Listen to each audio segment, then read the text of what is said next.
प्रणाम दोस्तों।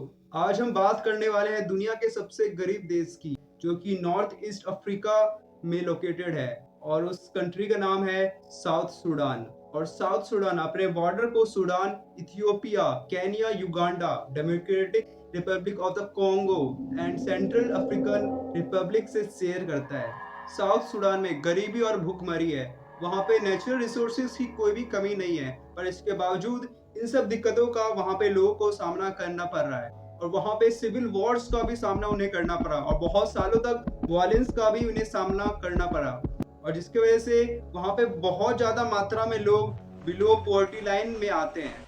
अगर हम समय में पीछे जाएं और साउथ सूडान की हिस्ट्री को देखें, तो पहले कोई भी साउथ सूडान के नाम का कोई भी कंट्री नहीं था। पहले सिर्फ सूडान नाम का एक कंट्री था, जिसमें कि साउथ सूडान और नॉर्थ सूडान दो ग्रुप बढ़ चुके थे उस कंट्री के अंदर, और दोनों ग्रुप में सिविल वॉर चल रहा था और कॉन्फ्लिक्ट चल रहा था। और ये सिविल वॉर 50 इयर्स तक चला, और ये सिविल वॉर 1955 से लेकर 2005 तक चला। और ये सिविल वॉर जनवरी 2005 में आकर खत्म हुआ, जब नॉर्थ सूडान और साउथ सूडान के लीडर्स ने कॉम्प्रिहेंसिव पीस एग्रीमेंट को साइन किया। और इस पीस एग्रीमेंट को साइन करने के बाद साउथ सूडान को अब ये राइट मिल चुका था कि वे कुछ टाइम तक अपने कॉन्स्टिट्यूशन को लागू कर सके, कि अपने रूल्स के साथ साउथ सूडान को कंट्रोल कर सके। पीस एग्रीमेंट के बाद भी साउथ सूडान में सोशल, पॉलिटिकल और इकोनॉमिक कॉन्फ्लिक्ट होते रहे। जनवरी 2011 में साउथ सूडान में वोटिंग हुई, जिसमें कि 98% साउथ सूडान के लोगों ने नॉर्थ सूडान से अलग होने पे राजी हुए।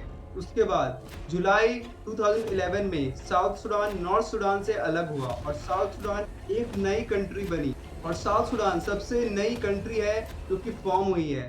अगर हम साउथ सूडान के पॉपुलेशन की बात करें, तो साउथ सूडान में 1 करोड़ 20 लाख लोग रहते हैं। और ये बहुत ज्यादा सरप्राइजिंग बात है कि 80% लोग, मीन्स की 96 लाख लोग रूरल एरियाज में रहते हैं, विलेजेस में रहते हैं। और वर्ल्ड बैंक के रिपोर्ट के हिसाब से साउथ सूडान में 82% लोगों का इनकम $1.9 पर डे है। मतलब कि 98 लाख लोग एक दिन का 158.4 रुपीस कमाते हैं और उसमें ही अपना गुजारा करते हैं। अगर हम साउथ सूडान के जीडीपी की बात करें, तो साउथ सूडान का जीडीपी $11 बिलियन है, और साउथ सूडान का जीडीपी पर कैपिटा $496 है। और जीडीपी पर कैपिटा हमें स्टैंडर्ड ऑफ लिविंग बताता है किसी भी कंट्री के लोगों का। और जीडीपी पर कैपिटा निकालने के लिए हम किसी भी कंट्री के जीडीपी को उस कंट्री में रहने वाले लोगों के नंबर से डिवाइड करते हैं। जितना भी अमाउंट आता है, जितना भी वैल्यू आता है, उसे ही हम जीडीपी पर कैपिटा कहते हैं। और वही उस देश में रहने वाले लोगों का स्टैंडर्ड ऑफ लिविंग बताता है। आपको ये सब सुनने के बाद लग रहा होगा कि साउथ सूडान का ये हालत वहाँ पे कम रिसोर्सेस होने की वजह से हो रहा होगा, पर ये बात नहीं है। साउथ सूडान सबसे गरीब देश है दुनिया का, ये बात सही है, पर वहाँ पे रिसोर्सेस की कोई भी कमी नहीं है। साउथ सूडान में नाइल रिवर है, जो कि फिशिंग और एग्रीकल्चर में बहुत ज्यादा हेल्प करता है। और वहाँ पे ट्रांसपोर्टेशन करना भी नाइल रिवर से बहुत ही आसान होता है। और नाइल रिवर ट्रांसपोर्टेशन के लिए भी बहुत ज्यादा हेल्पफुल है, और वहां से हजारों साल से वहां से ट्रांसपोर्टेशन होता आ रहा है। और साउथ सूडान में petroleum, marble, aluminium, iron core और गोल्ड की कोई भी कमी नहीं है। और साउथ सूडान में बाहर से आने वाले इन्वेस्टर्स और कंपनीज इन सब रिसोर्सेज का फायदा उठाती है और बहुत ह्यूज अमाउंट में वो प्रॉफिट भी कमाते हैं। पर साउथ सूडान में रहने वाले 85% लोग, मतलब कि 1 करोड़ 20 लाख लोग में से 1 करोड़ 2 लाख लोग को ये पता ही नहीं है इन रिसोर्सेस के बारे में। और वो सब गांव में रह के खेती बाड़ी करके और गाय बकरी को चरा के वहां पे रहते हैं, और वो कोई भी सैलरी या वेजेस वाले जॉब्स नहीं करते हैं, और वो इन सारे रिसोर्सेज से अनअवेयर है, जिसकी वजह से साउथ सूडान का ये हाल है। अभी 2019 में साउथ सूडान के 50% लोगों के पास ही सेफ ड्रिंकिंग वाटर था, और उसमें से भी 10% लोगों के पास ही बेसिक सैनिटेशन की फैसिलिटी थी। आपको लग रहा होगा कि दूसरे कंट्रीज को साउथ सूडान की हेल्प करनी चाहिए और उन्हें इन सारे कंडीशन से फेस करने में मदद करनी चाहिए, पर आपको मैं बता दूं कि ये सारी चीजें उनकी हेल्प करने के बाद की हैं।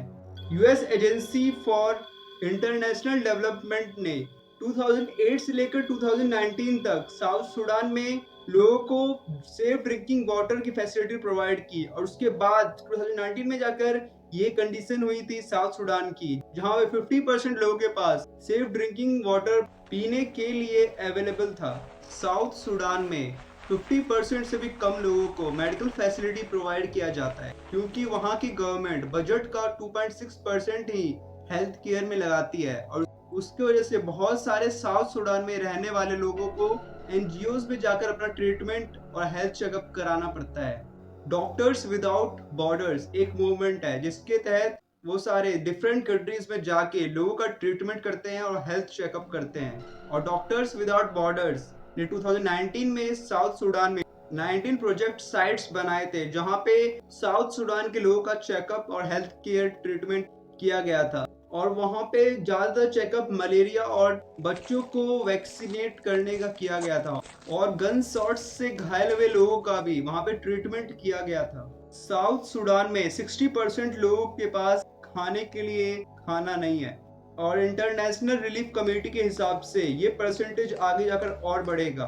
साउथ सूडान में कॉन्फ्लिक्ट, इकोनॉमिक क्राइसिस, फ्लड्स और कोविड-19 की वजह से सिचुएशन और ज्यादा खराब हो गया और इन सारे लोगों को और ज्यादा मुश्किलों का सामना करना पड़ रहा है। और आईआरसी इंटरनेशनल रिलीफ कमेटी ये हर संभव कोशिश कर रही है इन सारे लोगों को हर तरह से मदद किया जाए।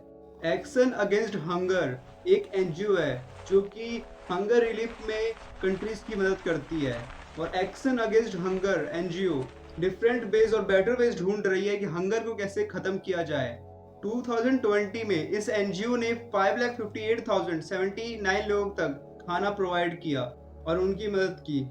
और इसके अलावा इस ऑर्गेनाइजेशन ने हेल्थ एंड न्यूट्रिशन प्रोग्राम के तहत 3 लाख लोगों की मदद की और food security and livelihood programme के अंतर्गत इन्होंने 1,03,004 लोगों की मदद की।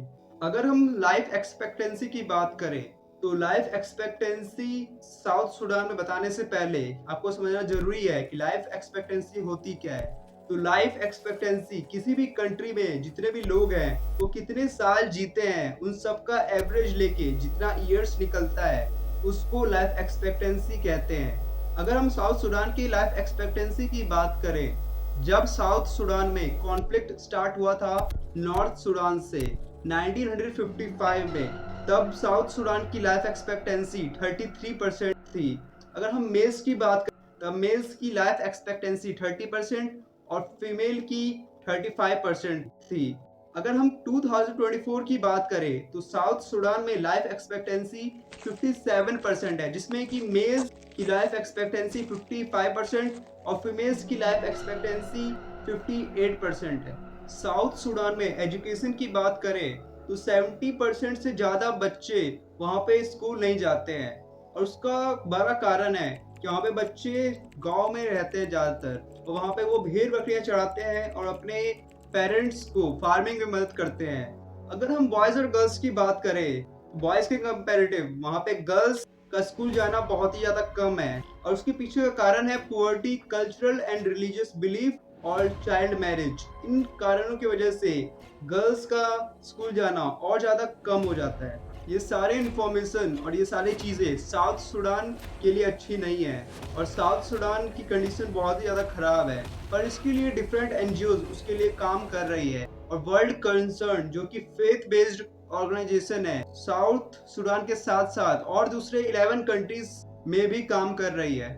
और ये ऑर्गेनाइजेशन इन सारे कंट्रीज में water, health, child security, education, food security and nutrition और डिजास्टर एंड क्राइसिस रिस्पांस के साथ साथ इकोनॉमिक रेजिलियंस भी प्रोवाइड करती है। वर्ल्ड कंसर्न इन कंट्रीज के हर गांव में जा जाकर वहां पे लोगों को फैसिलिटीज प्रोवाइड करती है, लोगों की मदद करती है और फ्यूचर में ये सारे कंट्रीज इन सारे सिचुएशन से बाहर आ पाएंगे और ये सारे कंट्रीज भी स्टेबल हो पाएंगे।